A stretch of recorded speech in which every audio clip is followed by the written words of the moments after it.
Counselling के बीच में अरमान अचानक उठकर चला गया। आर्यन ने दिशा को सपोर्ट किया और मुक्ति ने विद्या का बनाया हुआ मैंगो शेक पिया। जी हाँ, ये रिश्ता क्या कहलाता है कि आज के लेटेस्ट ट्रैक में अब कहानी एक ऐसे मोड़ पर पहुंचने वाली है जहां रिश्तों की सच्चाई, छुपे हुए राज और टूटे हुए भरोसे सब एक साथ सामने आने वाले हैं। आप देखेंगे कि अभीरा अपने और अरमान के रिश्ते को एक और मौका देने के लिए काउंसलिंग सेशन रखती है। वह चाहती है कि दोनों अपने दिल की हर बात खुलकर कहें ताकि उनके बीच की दूरियां खत्म हो सकें। अभीरा पहले से ही वहां पहुंच जाती है। उसकी आंखों में उम्मीद होती है कि शायद आज सब कुछ ठीक हो जाएगा। लेकिन दूसरी तरफ अरमान काफी देर से पहुंचता है और उसके चेहरे पर साफ डर और बेचैनी दिखाई देती है। काउंसलर जैसे ही दोनों से सवाल पूछना शुरू करता है, माहौल धीरे धीरे भारी होने लगता है। अरमान पहले तो चुप रहता है, लेकिन फिर अचानक अपने अंदर दबा गुस्सा बाहर निकाल देता है। वह अभीरा पर आरोप लगाने लगता है कि उसने कभी उसकी फीलिंग्स को समझा ही नहीं। वह कहता है कि अभीरा हमेशा अपनी बात को सही साबित करने में लगी रहती है और उसने उसे अकेला महसूस करवाया। अरमान की बातें सुनकर अभीरा की आंखें भर आती हैं। वहां मौजूद सभी लोग हैरान रह जाते हैं, क्योंकि उन्हें उम्मीद नहीं थी कि अरमान इतने कठोर शब्द बोलेगा। लेकिन असली ट्विस्ट तब आता है जब अरमान अचानक बीच सेशन में कुर्सी छोड़कर उठ जाता है और बिना कुछ कहे वहां से चला जाता है। अभीरा उसके पीछे जाती है। बाहर जाकर वह देखती है कि अरमान अपनी ही बातों पर पछता रहा है। वह खुद से कहता है, मैंने ये क्या कर दिया? मैं सब ठीक करना चाहता था, लेकिन मैंने पहले ही सेशन में सब खराब कर दिया। लेकिन यहाँ कहानी में बड़ा ट्विस्ट आता है। अभीरा गुस्सा करने के बजाय अरमान को थैंक यू कहती है। वह कहती है, कम से कम आज तुमने सच बोला। झूठी मुस्कान से बेहतर है कड़वा सच। अरमान यह सुनकर पूरी तरह टूट जाता है। उसे लगता है कि शायद अभीरा अब उससे हमेशा के लिए दूर हो जाएगी। लेकिन तभी काउंसलर दोनों को एक आखिरी टास्क देता है।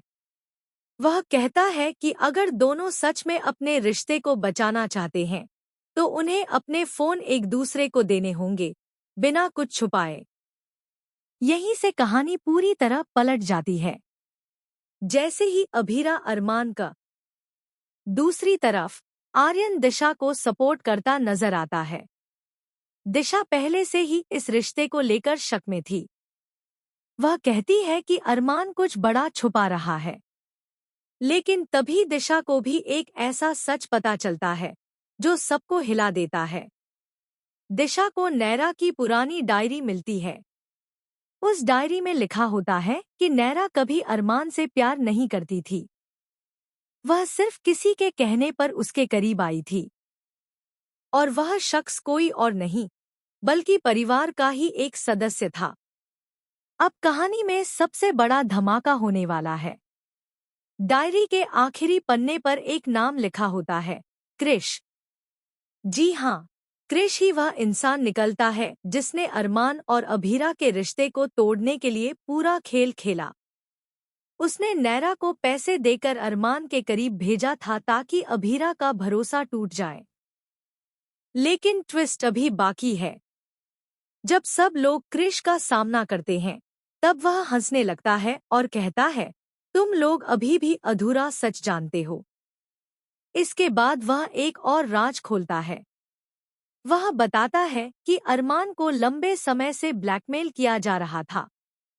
अगर वह नैरा से नहीं मिलता, तो किसी की जान खतरे में पड़ जाती। सब लोग हैरान रह जाते हैं जब क्रिश बताता है कि वह इंसान अभीरा थी। क्रिश ने अभीरा की पुरानी मेडिकल रिपोर्ट्स चुरा ली थी और उन्हीं के जरिए अरमान को डराया जा रहा था। अरमान मजबूरी में सब सहता रहा ताकि अभीरा सुरक्षित रहे। अब अभीरा को एहसास होता है कि अरमान उसे बचाने की कोशिश कर रहा था। वह रोते हुए अरमान के पास जाती है। लेकिन तभी एक और शॉकिंग ट्विस्ट आता है। अरमान अचानक बेहोश होकर जमीन पर गिर जाता है। डॉक्टर आते हैं और बताते हैं कि अरमान पिछले कई महीनों से मानसिक दबाव में था। लगातार स्ट्रेस और दवाइयों की वजह से उसकी हालत बिगड़ चुकी है। अब कहानी पूरी तरह इमोशनल मोड़ ले लेती है। अभीरा खुद को दोष देने लगती है। वह कहती है, जिस इंसान ने मुझे बचाने के लिए सब कुछ सहा, मैंने उसी पर शक किया। लेकिन तभी अस्पताल में एक नकाबपोश शख्स आता है और अरमान के कमरे में चुपके से घुस जाता है। वह अरमान के कान में कहता है, अगर तुमने सच बताया तो अभीरा नहीं बचेगी। ये सुनते ही अरमान की आंखें खुल जाती हैं। उसके चेहरे पर डर साफ दिखाई देता है। अब सवाल ये है कि आखिर वह नकाबपोश कौन है? क्या क्रिश अकेला नहीं है?